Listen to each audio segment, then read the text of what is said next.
Hi everyone, in front of me I've got Galaxy Tab S9 FE and let me share with you how to reset app preferences on this device. So let's start with opening the settings, and here in this left section let's find the apps. So let's scroll almost to the very bottom and tap on apps. Now let's tap on the three dots icon in the right upper corner and tap on Reset App Preferences, as this is the option we're looking for, of course. Here your device is informing you what it will actually reset, so among others, notification restrictions for apps and permission restrictions.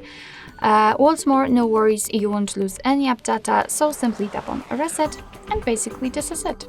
This is how to reset app preferences in this Samsung device.